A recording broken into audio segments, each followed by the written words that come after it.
नमस्कार बच्चों। आज हम पढ़ने जा रहे हैं रहीम के दोहे। रहीम ने अपने दोहों में बहुत सारी शिक्षाएं हमें दी है, बहुत सारी नैतिक मूल्यों की बातें उन्होंने अपने दोहों में की है। तो पहला दोहा है हमारा बच्चों, कही रहीम संपत्ति सगे बनत बहुत बहुरीत, विपत्ति कसोटी जे कसे तेई सांचे मीत। रहीम जी कहते हैं कि जब हमारे पास संपत्ति होती है, जब हमारे पास धन दौलत होती है, हम सुखी होते हैं, तो बहुत सारे लोग बहुत तरीक़ों से हमारे मित्र बन जाते हैं। लेकिन सच्चा मित्र तो वही होता है जो विपत्ति की कसौटी पर कसा जाए। कसौटी जांच है, जो मुसीबत के समय हमारे काम आता है, सच्चा मित्र हम उसी को कहेंगे। तो इस दोहे से बच्चों यही शिक्षा मिलती है कि हमें अपने मित्र की संकट में सहायता करनी चाहिए। अगर हम संकट में सहायता नहीं कर पा रहे हैं तो हम सच्चे दोस्त नहीं हैं। दूसरे में बच्चों प्रेम का महत्व बताया गया है कि जो व्यक्ति किसी से सच्चा प्रेम करता है वो किसी भी परिस्थिति में उसका प्रेम छोड़ता नहीं है। मछली के माध्यम से ये बात कही गई है। रहीम जी कहते हैं, जाल परे जल जात बही, तजी मीनन को मोह, रहीमन मछरी नीर को तौन छाड़ती छोह।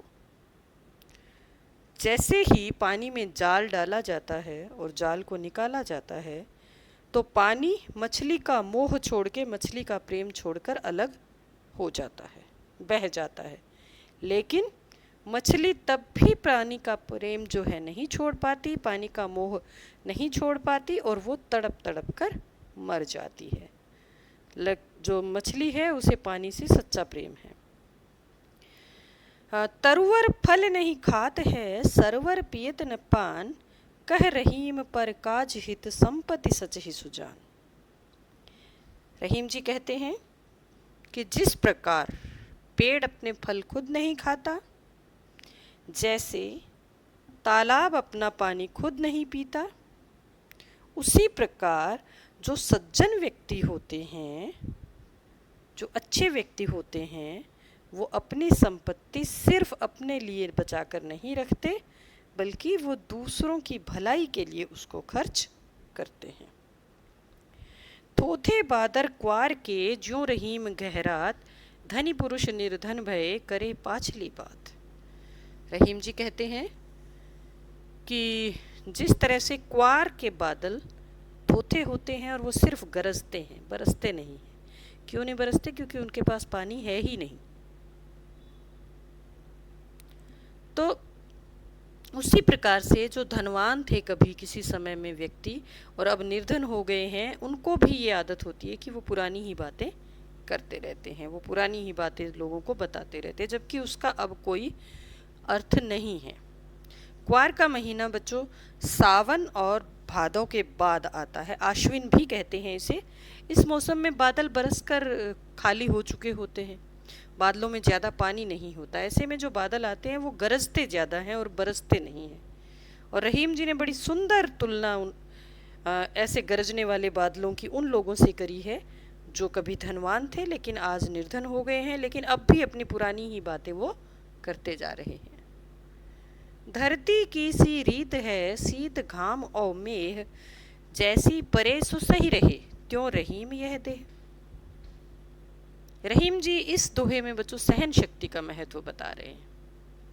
वो कहते हैं कि जिस प्रकार से ये धरती है, ये सर्दी, गर्मी और वर्षा, इन तीनों को एक समान बर्दाश्त करती है, इन तीनों को एक समान एक ही तरीके से बर्दाश्त करती है, उसी तरह से जो हमारा शरीर है, इसको भी ये आदत होनी चाहिए कि जीवन में आने वाले सुख दुख सबको ये सहन कर सके। जैसी भी उस पर बात आए, जिस प्रकार का भी उसका माहौल हो, वो उसी के अनुसार सहन कर सके, क्योंकि सहन शक्ति जीवन में बहुत ज़रूरी है।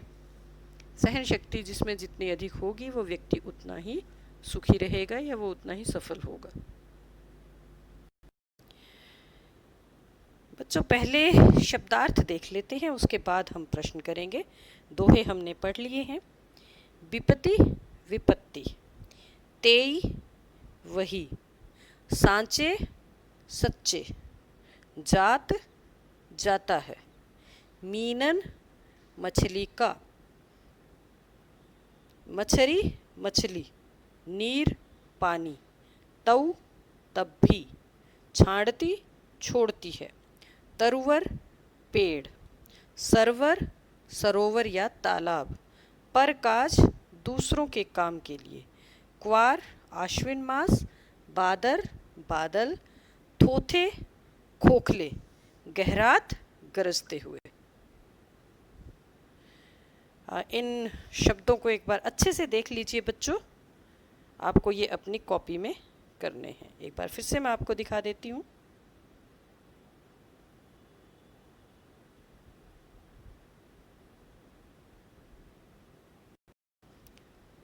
दोहे हो गए बच्चों और शब्दार्थ भी हो गए। अब हम इस पाठ के प्रश्न करते हैं।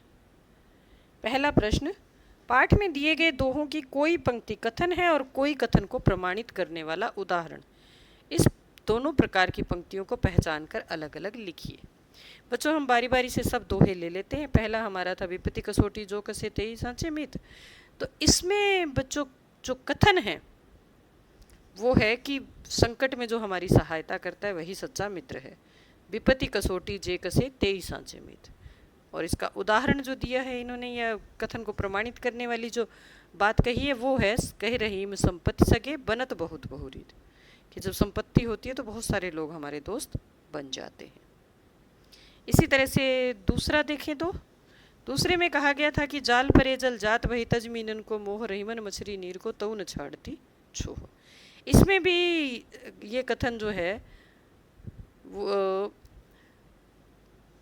इस बात को दिखा रहा है कि जब पानी जाल में आता है या जाल को पानी में डाला जाता है और जाल को हम निकालते हैं तो जाल मछली का मोह छोड़कर बाहर आ जाता है, पानी से बाहर पानी मछली का मोह छोड़कर